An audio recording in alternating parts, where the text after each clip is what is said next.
की बात करेंगे। अखिलेश राहुल की जनसभा में भगदड़, बड़ी खबर, बिना भाषण दिए वापस लौटे अखिलेश और राहुल। कांग्रेस और समाजवादी कार्यकर्ता बेकाबू हो गए। तस्वीर आपकी टीवी स्क्रीन पर। दरअसल आज फूलपुर में अखिलेश और राहुल की जनसभा होने वाली थी, लेकिन वो जैसे ही पहुंचते हैं वहां पर भगदड़ की स्थिति हो गई। ये तस्वीरों में आप देखेंगे, हालात ऐसे हो गए कि बिना भाषण दिए दोनों को वापस लौटना पड़ा। ये कार्यकर्ता जो कि वहां पर किस तरीके से बेकाबू हो गया, आप इन तस्वीरों के जरिए समझ सकते हैं वहां पर हालात कैसे बने। हालांकि अब इसको लेकर के और डिटेल्स का फिलहाल इंतजार करना होगा, लेकिन वहां पर कार्यकर्ता देखिए किस तरीके से बेकाबू हो गए। मंच पर उस वक्त अखिलेश यादव मौजूद थे, राहुल गांधी की मौजूदगी थी, समझाने की कोशिश वो कर रहे थे, लेकिन इसी दौरान जो कार्यकर्ता वहां पर मौजूद थे उस समय जब आया था तो वो हंगामा करने अपनी लगे। बात भी नहीं रख पाए थे, लेकिन उसके बावजूद भी आपने समाजवादी पार्टी को एक एक वोट दिया था। तो दरअसल इस दौरान अखिलेश यादव वहां पर मौजूद थे, वो जनसभा को संबोधित कर रहे थे और इसी दौरान कार्यकर्ता उत्तेजित हो गए। वहां पर जो INDIA के जो तमाम कार्यकर्ताओं की मौजूदगी थी, समाजवादी पार्टी की जो कांग्रेस के कार्यकर्ता वहां पर मौजूद थे, और देखिए वहां पर स्थितियां इस तरीके की हो गई कि दोनों नेता वापस लौट गए। फूलपुर से तस्वीरें आपकी टीवी स्क्रीन पर। बड़ी संख्या में यहाँ पर कार्यकर्ताओं की मौजूदगी थी और यहाँ पर उस वक्त अखिलेश यादव का भाषण चल ही रहा था और इसी के बाद भगदड़ की जानकारी सामने आ रही है। ये तस्वीरें यूपी के फूलपुर से हम आपको इस वक्त दिखा रहे हैं, क्योंकि आज कई जगहों पर जनसभा को संबोधित करने वाले हैं अखिलेश और राहुल गांधी, और ऐसे में इन दो लड़कों की जोड़ी जब फूलपुर पहुंचती है तो इसी दौरान भगदड़ की जानकारी है। अवनीश विद्यार्थी मेरे साथ मेरे सहयोगी तमाम जानकारी के साथ इस वक्त फोन लाइन पर कनेक्टेड हैं। अवनीश, जरा वाकया बताइए कि आखिरकार हुआ क्या। मंच पर अखिलेश यादव नजर आ रहे, वो शायद सभा को संबोधित कर रहे थे और इसी दौरान अब खबर ये कि वापस लौटना पड़ा राहुल और अखिलेश को। दो जगहों पर जो है रैली थी प्रयागराज के अंदर। एक फूलपुर लोकसभा के अंदर जहां समाजवादी पार्टी का उम्मीदवार मैदान में था, और दूसरी रैली जो है वो प्रयागराज में होनी है जहां पर कांग्रेस पार्टी ने अपना उम्मीदवार उतार रखा। दोनों की संयुक्त सभाएं इन दोनों जगहों पर होनी थी। काफी होपफुल हैं दोनों पार्टियां इन दोनों सीटों के लिए, और वहां जब जो है पहुंचे हैं दोनों वरिष्ठ नेता, तब लोगों का हुजूम जो है वो अनियंत्रित हो गया और भीड़ जो है वो मंच तक पर चढ़ाई, और उसी वक्त जो है वो माइक भी काम नहीं कर रहा था, तो काफी सारी अव्यवस्था वहां अचानक देखने को मिली। नतीजा ये रहा कि दोनों नेताओं को बगैर भाषण दिए हुए वहां से जाना पड़ा है।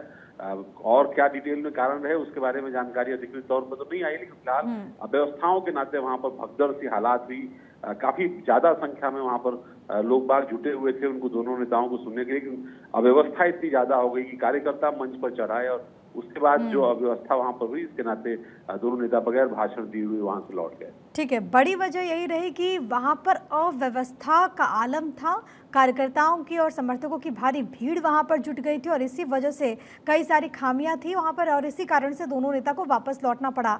लेकिन अवनीश, अब आगे का कार्यक्रम इन दोनों का क्या, क्योंकि आज तो कई जगहों पर जनसभाएं भी होने वाली है, तो आगे के लिए क्या, क्योंकि तस्वीरें जो सामने आ रही है उसमें तो नजर आ रहा है कि कितनी भीड़ है यहाँ पर।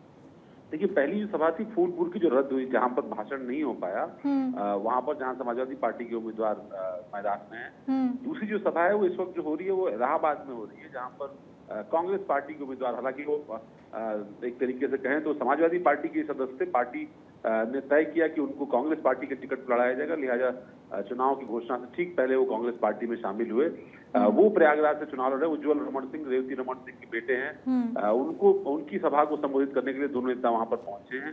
अब उम्मीद की जा रही है कि अब से थोड़ी देर बाद स्थिति ज्यादा साफ हो पाएगी कि आखिर फूलपुर की जो सभा थी उसमें अव्यवस्था क्यों हुई, क्या प्रशासनिक लापरवाही थी या फिर कार्यकर्ता जो है अनियंत्रित थे और उन्होंने जो है इस तरीके की बदमाशी वहां पर की, जिस तरह से अव्यवस्था वहां उत्पन्न कर दी कि वो दोनों नेता बगैर भाषण दिए हुए वहां से लौट गए। ठीक है, दो जगहों पर जनसभा को संबोधित करना था, फूलपुर में क्योंकि कार्यक्रम रद्द हो गया, लेकिन दूसरी इलाहाबाद संसदीय क्षेत्र के लिए जो जनसभा प्रस्तावित थी वहां के लिए दोनों नेता निकल चुके हैं। लेकिन आप इन तस्वीरों में देख सकते हैं कि किस तरीके से राहुल और अखिलेश की रैली में भगदड़ हो गई। हालांकि अभी तक जो मुख्य कारण है उसको लेकर के वैसी स्पष्टता नहीं आई है, लेकिन कहा यह जा रहा है कि यहाँ पर अव्यवस्थाएं बहुत ज्यादा थी। क्या अभी तक किसी नेता से अवनीश आपकी बात हुई हो, जो आयोजक थे उनसे कोई बातचीत हुई हो? कह रहा ये जरूर कहा जा रहा है कि अव्यवस्था थी। जो पार्टी है, पॉलिटिकल पार्टी है, उसकी तरफ से कहा जा रहा है कि प्रशासन ने जो है प्रचुर फोर्स की व्यवस्था नहीं की, जबकि दोनों बहुत वीवीआईपी जो है आने वाले थे वहां पर भाषण देने के लिए, संबोधित करने के लिए सभा को। बावजूद इसके इंतजाम नहीं था। दूसरी तरफ प्रशासन का ये मानना है कि जो कार्यकर्ताओं की भीड़ थी वो अनियंत्रित हुई और उसके बाद वहां पर चीजों को संभालना मुश्किल हो गया, क्योंकि एक ही जिले में दो बड़ी रैलियां थी। इसके अलावा दूसरे बड़े नेताओं की भी रैलियां थी। प्रशासन का क्या इसको लेकर के आउटकम है, क्या वो इसको लेकर के समझते हैं, वो शायद मुझे लगता है थोड़ा इंतजार करना होगा उनकी प्रतिक्रिया की। ठीक है विनीश, ये तस्वीरें हम अपने दर्शकों को इस वक्त दिखा रहे हैं जहां पर पहुंचते हैं राहुल और अखिलेश, और देखिए जैसे ही वहां पर हेलीकॉप्टर की लैंडिंग होती है वैसे ही आपकी निगाहें जहां तक जाएगी आपको यहां पर लोग नजर आएंगे। कई ऐसे लोग हैं जिनके हाथ में समाजवादी पार्टी का झंडा है। समाजवादी पार्टी के कार्यकर्ता समर्थक यहाँ पर पहुंचे हुए थे, कांग्रेस पार्टी के समर्थक यहाँ पर पहुंचे हुए थे, और इसी दौरान अव्यवस्था वहां पर देखने को मिली। जैसा कि अवनीश इस बात का जिक्र कर रहे थे कि वहां पर माइक को लेकर के भी उस तरीके से व्यवस्था नहीं थी और इसी कारण से दोनों को वापस लौटना पड़ा। और इसी कार्यक्रम में बहुत भारी भीड़ के कारण जहां पर कार्यकर्ता थे वो मंच पर भी चढ़ गए थे। तो इसको लेकर के अव्यवस्था को लेकर के सवाल उठ रहा है, और सवाल जो वहां पर लोग हैं वो प्रशासन पर भी उठा रहे हैं। हालांकि अब इसको लेकर के और क्या कुछ बातें कही जाती वो देखना होगा, लेकिन अपने आप में ये जो तस्वीरें हैं वो काफ़ी ज़्यादा मायने रखते हैं। और सबसे अहम ये, क्योंकि यूपी की अगर बात करें तो यहाँ पर दो लड़कों की जोड़ी और अलग अलग जगहों पर लगातार जनसभाएं हो रही है। इसी कड़ी में आज फूलपुर में जनसभा होने वाली थी और उसके बाद इलाहाबाद के लिए प्रचार प्रसार का दौर देखने को मिलता, लेकिन फूलपुर वाली जो सभा थी वो रद्द हो गई। और जैसा कि अवनीश इस बात का जिक्र कर रहे थे कि फिलहाल इलाहाबाद में जो संसदीय क्षेत्र है वहां के लिए दोनों रवाना हो चुके हैं। वहां की भी तस्वीरें जब आएगी तो भारत 24 आप तक पहुंचाएगा। अवनीश, बहुत धन्यवाद आपका तमाम बातचीत और जानकारी हम तक पहुंचाने के लिए।